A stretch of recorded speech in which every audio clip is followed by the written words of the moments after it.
Cerita masih berlanjut dengan Xiaoyan yang pada saat ini telah berhasil mencuri harta karun labu milik Yuan Jian. Setelah itu jiwa Xiaoyan pada saat ini segera memasuki pagoda pemurnian dan Xiaoyan duduk bersila. Xiaoyan melihat ke arah labu harta karun milik Yuan Jian di tangannya. Xiaoyan telah melihat Yuan Jian menggunakan labu tersebut berkali-kali sebelumnya. Bayangan hitam yang berasal dari labu harta karun juga telah membuat Xiaoyan cukup penuh dengan perhatian. Xiaoyan pada akhirnya menatap ke arah labu tersebut dengan penuh kehati-hatian. Xiaoyan tidak ingin meremehkan kekuatan dari labu ini karena penampilannya yang sangat biasa.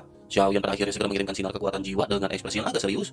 Setelah jiwanya dikirim, Xiaoyan pada saat ini segera merasakan sesuatu. Sebuah energi pada saat ini datang dari dalam labu dan perlawanan yang sangat besar dan luar biasa langsung menghancurkan kekuatan spiritual Xiaoyan. Namun bersamaan dengan jiwa Xiaoyan yang hancur, mata Xiaoyan pada saat ini seketika berbinar. Xiaoyan bisa merasakan perasaan yang familiar dan Xiaoyan bergumam sepertinya keakraban ini tidak datang dari Xiaoyan. Seharusnya keakraban ini datang dari sosok yang mulia.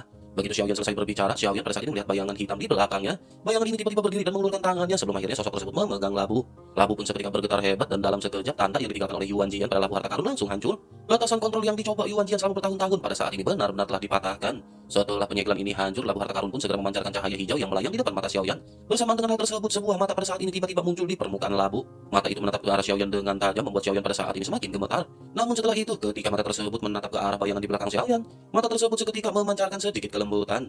Pada saat yang bersamaan, di kedalaman dari bintang merah atau bintang malaikat, sesosok cantik yang seluruh tubuhnya ditembus rantai besi pada saat ini tiba-tiba membuka matanya. Cahaya redup di matanya menjadi semakin terang dalam sekejap dan ia pada saat ini memancarkan kegembiraan yang kuat. Setelah itu sosoknya pun bergumam bahwa ini tidak salah lagi adalah aura dari yang mulia. Setelah itu sosoknya mendesis dingin dan lanjut bergumam, tetapi mengapa jiwa dari yang mulia tidak seperti yang dahulu? Mungkinkah yang mulia telah terjatuh dan mungkinkah itu adalah reinkarnasi dari yang mulia? Namun meskipun yang mulia telah benar-benar bereinkarnasi di dunia yang luas ini, maka mereka akan masih bisa tetap bertarung. Sementara itu di sisi lain, pada saat ini seluruh tubuh Yuan Jian yang sedang bergegas ketika terkejut. Sosok Yuan Jian pada saat ini tampak menjadi semakin tua 10 tahun. Banyak kerutan pada saat ini muncul di wajahnya dan sosoknya segera memuntahkan seteguk besar cairan merah. Yuan Jian pada akhirnya tersenyum pahit dan bergumam bahwa ia telah menghabiskan waktu bertahun-tahun untuk memikirkan cara menggunakan labu ini. Ia juga menyiapkan 10 jiwa dogat bintang 5 untuk bisa mengendalikannya. Tetapi sekarang orang yang mencuri labu miliknya benar-benar telah menggunakan labu tersebut hanya dalam waktu kurang dari setengah jam. Koneksi antara ia dengan labu tersebut benar-benar telah terputus sepenuhnya oleh sosok tersebut. Yuan Jian pada saat ini sedikit tersenyum pahit dan ia benar-benar hanya bisa menggertakkan giginya. Setelah itu Yuan Jian pun segera berkata bahwa ia tidak akan membiarkan pencuri tercela ini melarikan diri dengan instan. Setelah selesai berbicara, sosoknya segera mengangkat kelapanya ke langit dan mengeluarkan raungan yang melengking. Raungan ini pada akhirnya segera bergema ke segala arah. Kunbo yang paling dekat di kedalaman segel juga pada saat ini tentu saja mendengar teriakan tersebut. Sosoknya pada saat ini bergumam bahwa ini adalah teriakan dari Yuan Jian. Mungkinkah labu berharga di tangannya telah dirampas oleh orang lain? Jika hal tersebut memang benar, maka itu merupakan suatu hal yang bagus. Ia benar-benar ingin tahu siapakah yang berhasil mencuri labu berharga milik Yuan Jian. Kunbo pun sedikit tersenyum, tetapi meskipun begitu, ekspresinya pada saat ini menunjukkan penyesalan. Kunbo telah lama mendambakan labu harta karun milik Yuan Jian, tetapi akhirnya labu tersebut jatuh ke tangan orang lain. Sementara itu di sisi lain yang agak jauh pada saat ini, Jiang An tentu saja juga dapat mendengar teriakan dari Yuan Jian secara samar. Jiang An pun tersenyum dan bergumam bahwa orang yang mencuri harta Yuan Jian ini pastilah Kunbo. Tampaknya kedua orang ini memiliki pemikiran yang sama dengan Jiang An. Jika begitu permasalahannya, sepertinya merupakan hal yang baik untuk mereka bertempur terlebih dahulu. Setelah selesai berbicara, mata Jiang An pada saat ini seketika memancarkan sinar. Jiang An pada saat ini sekali lagi menyebarkan ranting-ranting pohon dan mencari jalan menuju tempat yang benar. Xiaoyan di kejauhan juga pada saat ini tentu saja mendengar suara yang datang dari Yuan Jian. Namun Xiaoyan tidak memiliki waktu untuk memperhatikan hal tersebut pada saat ini. Xiaoyan ditatap oleh mata yang pada saat ini sudah bertotal 9 pasang mata. Begitu bayangan yang berada di belakang Xiaoyan menatap ke arah labu tersebut, 9 mata ini secara bertahap menjadi lebih cerah dan seiring berjalannya waktu tiba-tiba mereka membuat gerakan aneh. Xiaoyan juga pada saat ini tiba-tiba merasakan sesuatu bergejolak di benaknya dan beberapa kenangan yang bukan milik Xiaoyan segera muncul. Di dalam gambaran tersebut pada saat ini Xiaoyan menjadi seorang pria berpenampilan seram. Sosoknya memandang ke arah langit di kejauhan di mana ada batu besar yang pada saat ini sedang mendekat. Pria itu pun seketika mengeluarkan labu dan pada saat ini menatap ke arah labu di tangannya. Tak lama setelah itu pria tersebut segera mengangkat sudut mulutnya dan meminta labu harta karun ini untuk membantai mereka. Begitu suara pria itu selesai terdengar, 9 mata yang terkunci pada labu pada saat ini segera bergerak. Mata-mata ini segera berubah menjadi cahaya hijau yang melonjak. Sosok-sosok ini menggenggam pedang di tangannya dan mata mereka sangat tajam ketika memandang ke arah Bahtera. Begitu sosok-sosok ini bergegas menuju ke arah Bahtera dengan kecepatan yang sangat cepat, pada akhirnya Bahtera pun seolah-olah terlihat stagnan. Tak lama setelah itu suara benturan keras pada saat ini segera terjadi dan seketika Bahtera benar-benar terbelah menjadi dua bagian. Terlebih lagi hal yang luar binasa pada saat ini adalah banyak mayat-mayat yang berubah menjadi daging cincang yang terlihat bertebarangan. Mereka benar-benar terjatuh dalam kemokatan yang sangat menyedihkan dan Xiaoyan pada saat ini benar-benar terkejut. Namun adegan ini juga merupakan adegan terakhir yang dilihat oleh Xiaoyan sebelum akhirnya Xiaoyan segera menarik diri dari ingatannya. Xiaoyan kembali menatap labu yang berada di tangannya dan pada saat ini masih memikirkan cara untuk menggunakan labu berharga ini. Namun setelah mengingat di dalam ingatan sebelumnya, Xiaoyan pada akhirnya mengetahui satu atau dua hal. Xiaoyan pada akhirnya segera berbicara perlahan meminta tolong labu harta karun untuk membunuh. Xiaoyan pada saat ini tidak menyelesaikan kalimatnya dan saat Xiaoyan mengucapkan kata bunuh, perasaan panik pada saat ini terpancar dari labu harta karun tersebut. Mata di labu itu pun berkedip-kedip dan sepertinya labu harta karun akan segera membantai orang begitu Xiaoyan mengucapkan kata terakhir. Di saat yang sama, suara yang acuh tak acuh juga pada saat ini muncul di benak Xiaoyan. Suara tersebut menjelaskan bahwa kekuatan spiritual tidak mencukupi dan tubuh dari labu ini rusak lebih dari 80%. Xiaoyan pun menarik nafas dalam-dalam setelah Xiaoyan mendengar perkataan yang baru saja melintas di benak Xiaoyan. Xiaoyan pun menggertakkan gigi dan pada saat ini Xiaoyan tidak lagi khawatir sebelum akhirnya Xiaoyan segera mengeluarkan labu harta karun dari pagoda pemurnian. Xiaoyan lanjut memasukkan labu harta karun ini ke dalam cincin penyimpanan dengan mata yang berbinar. Xiaoyan tidak pernah menyangka bahwa di tanah hukuman dewa ini Xiaoyan akan mendapatkan dua harta karun yang sangat bermanfaat. Xiaoyan pun bergumam bahwa Xiaoyan pada saat ini telah mendapatkan labu harta karun dan lebah beracun. Selain itu, tempat ini juga mengandung kekuatan guntur yang sangat besar. Karena Xiaoyan telah terjebak di tempat hukuman dewa ini, maka Xiaoyan akan sepenuhnya memberikan tempat ini untuk memberitahu semua orang. Namun sangat disayangkan, labu harta karun ini benar-benar telah rusak parah. Meskipun kerusakan telah mencapai 80%, tetapi kekuatan yang dihasilkan masih luar biasa. Jika labu ini dapat diperbaiki sepenuhnya, maka di masa depan benda ini pasti akan menjadi benda yang menantang surga. Xiaoyan pun segera menekan perasaannya ini, dan Xiaoyan segera menyingkirkan labu harta karun. Xiaoyan lanjut menutup matanya, menekan pemikiran batinnya dan melanjutkan untuk menyerap guntur di sekitar. Waktu pun terus berlalu dan 2 bulan pada saat ini melintas dalam sekejap mata. Dalam periode waktu ini, Xiaoyan juga telah menyerap kekuatan dengan sangat cepat. Xiaoyan juga terus bergerak perlahan maju menjauh dari tempat batu sumber sebelumnya berada. Xiaoyan pada saat ini menjadi semakin dekat dan dalam waktu 2 bulan selanjutnya, Xiaoyan benar-benar sudah mendekati batu origin sumber energi. Alasan mengapa Xiaoyan bisa terus bergerak maju dengan lancar adalah karena Xiaoyan mengandalkan kekuatan spiritual keadaan suci. Selain itu, Xiaoyan juga menyerap kekuatan guntur dari dinding batu yang berada di sekitar. Dengan begitu, Xiaoyan juga pada saat ini bisa mengetahui pusat dari energi guntur dan Xiaoyan bisa menemukan jalan yang lebih benar. Dengan mengandalkan kedua titik ini, maka Xiaoyan benar-benar tidak akan terjerumus ke jalan yang salah dan Xiaoyan masih terus melangkah maju. Sementara itu di sisi lain pada saat ini sosok Yuan Jian masih terus-menerus mencari pencuri labu harta karun miliknya. Namun pada akhirnya Yuan Jian sampai di sebuah lorong dan Yuan Jian pada saat ini sedikit terkejut. Yuan Jian tidak menyangka bahwa kali ini ia benar-benar telah menemukan keberadaan dari batu sumber energi. Yuan Jian benar-benar merasa sangat senang meskipun pada saat ini ia dalam kondisi hati yang buruk.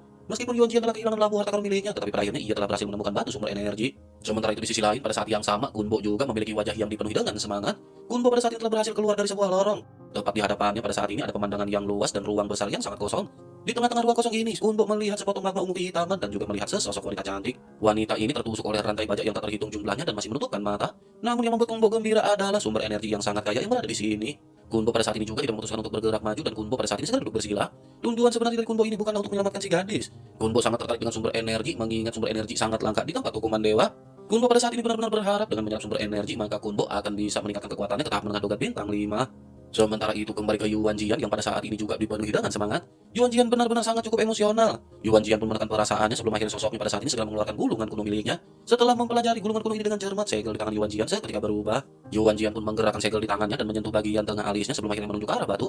Dalam setelah itu banyak sisik pada saat ini melonjak dan membentuk lapisan tirai cahaya tipis. Tirai cahaya ini menutupi Yuan Jian di dalamnya, membentuk perlindungan yang paling ketat terhadap Yuan Jian. Tanpa ragu-ragu lagi pada akhirnya segel di tangan Yuan Jian berubah dan ia kembali menuju ke arah batu. Dengan tunjukkan jari ini 9 pilar batu saat keluar. Setelah cukup lama pada akhirnya sosok Wutu telah sampai di permukaan dari bintang malaikat. Wutu pada saat ini menyiapkan beberapa formasi sebelum akhirnya segel di tangan Wutu seketika berubah. Wutu pun menggerakkan giginya dan pada saat ini klon dari Wutu benar-benar terbakar dan Wutu menjadi kilatan cahaya. Kilatan cahaya yang berisi informasi ini pada akhirnya dengan cepat dikirimkan kepada Dongchang. Namun meskipun begitu akan membutuhkan waktu untuk beberapa saat sampai Dongchang bisa menerima pesan dari klon Wutu. Sementara itu di kedalaman tanah pada saat ini bersamaan dengan riak yang sebelumnya menyebar, riak ini pada akhirnya menimbulkan kerusakan pada segel yang pada saat ini mengekang wanita Guntur. Sosok wanita itu pun tiba-tiba membuka mulutnya dan tampak tertawa tanpa suara. Begitu ia membuka matanya, Guntur pada saat ini juga melintas di matanya. Jika Xiaoyan melihat kekuatan Guntur semacam ini, Xiaoyan pasti akan menghela nafas dengan penuh keterkejutan. Guntur ini sepertinya sesuatu yang bahkan belum pernah dikeluarkan oleh Lei Li sama sekali. Selain itu, kekuatan Guntur yang berada di sini tampaknya benar-benar beresonansi dengan nafas dari wanita tersebut. Sementara itu, di sisi lain di planet yang berbeda, di langit yang berwarna merah ungu, pada saat ini sesosok tubuh terlihat sedang bersila dan menunggu sesuatu. Sosok tersebut menutup matanya dan bernapas perlahan dan setiap kali ia bernafas, warna ungu merah di dunia ini terguncang dan sosok ini adalah Dongchang. Petir ungu merah meraung di langit dan sebuah celah pada saat ini seketika muncul di mata Dongchang. Di celah tersebut ada sedikit cahaya yang tajam yang berdiri ke arah Dongchang. Dongchang pun mengangkat tangan kanannya dan membuat isyarat dalam sekejap. Sosoknya pada saat ini segera bergumam, sepertinya salah satu mata-mata yang ia tinggalkan di luar saat itu memanggilnya. Bersama dengan perkataan yang terdengar pada saat ini suara gemuruh di langit seketika terdengar dan Dongchang segera menggenggam tangannya. Ledakan pada akhirnya terjadi dengan kilatan cahaya yang pada saat ini hancur dan berubah menjadi kabut hijau. Di dalam kabut hijau ini pada saat ini terlihat sebuah gambaran yang berada di bintang malaikat. Gambaran ini memperlihatkan Jiang An, Yuan Jian, Gunbo dan Xiaoyan. Tempat penyegelan yang berada di bintang malaikat juga pada saat ini terungkap di dalam asap hijau. Sampai saat ini Guntur di langit mencapai raungan yang paling hebat. Melihat adegan ini, ekspresi Dongchang seketika tiba-tiba berubah menjadi cerah. Pertama-tama ia menunjukkan ekspresi tidak percaya dan sosoknya seketika berdiri. Namun setelah melihat ingatan yang baru saja dikirim oleh klon Wutu, Dongchang pada akhirnya memiliki ekspresi yang sangat gembira di wajahnya. Dongchang pada akhirnya segera berkata, jika ia bisa mencapai prestasi ini secara sendirian, maka ia akan mengakhiri penjagaan di sini lebih awal. Ia akan bisa kembali ke aliansi Dosian dan bahkan akan mendapatkan sumber daya 100.000 kali lipat. Dan lebih lagi, ini pasti adalah kejahatan yang berulang dan jika ia bisa menekannya sendirian, maka ia pasti akan bisa mendapatkan hadiah tertinggi dari aliansi hukuman dewa. Selain itu, bintang pegunungan dan lautan terbuka setiap 100.000 tahun sekali. Setiap kalinya hal tersebut hanya membutuhkan waktu 30 hari bagi mereka yang bisa masuk. Terlebih lagi, hampir semua orang yang memiliki kualifikasi merupakan kultivator tingkat suci. Kuotanya juga telah ditentukan di tanah hukuman dewa. Jika menghitung waktu pada saat ini tidak jauh lagi dari waktu pembukaan. Jika ia bisa mendapatkan kualifikasi untuk masuk, maka ia yakin 70% ia akan bisa menerobos dari tahap menengah dogat bintang 6 ke tahap akhir dogat bintang 6. Setelah selesai berbicara, Dongchang pun pada saat ini tersenyum sebelum akhirnya melangkah ke arah peti mati yang berada di dekatnya.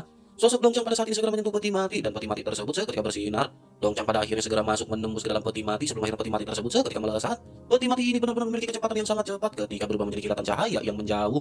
Sementara itu kembali ke bintang malaikat di mana pada saat ini suasana di langit benar-benar telah berubah. Banyak guntur yang pada saat ini tersebar di langit dan suasana di atas langit benar-benar mencekam. Sosok Simo juga pada saat ini berada di rumah batu miliknya dan selama periode waktu ini ia tidak pernah keluar. Pada saat ini Simo menyipitkan matanya sebelum akhirnya tiba-tiba ia bisa merasakan sesuatu. Bersamaan dengan hal tersebut pada saat ini Simo menatap ke arah langit dan melihat adanya kilatan cahaya merah yang mendekat. Simo seketika benar-benar gemetar dan menyadari bahwa sosok ini adalah salah satu dari utusan. Pada akhirnya cahaya merah ini benar-benar mendekat dengan momentum yang sangat menakutkan. Dalam jarak beberapa kilometer pada saat ini semua makhluk benar-benar tidak bisa bergerak. Bahkan mereka yang menghalangi jalur pendaratan pada saat ini benar-benar dihancurkan dalam sekejap mata. Gelombang energi yang kuat juga pada saat ini seketika menyebar. Bahkan seorang dogat bintang 4 pada saat ini benar-benar menyemburkan seteguk besar cairan merah. Sementara itu di pusat pendaratan pada saat ini peti mati benar-benar tertancap di atas bintang malaikat. Setelah itu peti mati pun mengeluarkan sinar dan pada saat ini sosok Dongchang segera menembus keluar. Dongchang pun menghela nafas dan pada saat ini melihat sekeliling sebelum akhirnya Dongchang pada saat ini segera melesatkan sebuah cahaya. Cahaya ini seketika menyebar ke tiap titik penjuru dari bintang malaikat sebelum akhirnya segera menutupi lapisan bintang malaikat. Tirai cahaya tipis ini secara alami merupakan tirai cahaya seperti yang saat sebelumnya dilesatkan oleh para utusan. Tirai cahaya ini berfungsi untuk melihat apa saja yang pada saat ini berada di dalam bintang malaikat. Pada akhirnya gambaran keseluruhan yang lengkap dari bintang malaikat pada saat ini kembali ditampilkan di hadapan Dongchang. Dongchang pun memperhatikan situasi di sekitar sebelum akhirnya sosoknya pada saat ini segera melambaikan tangan.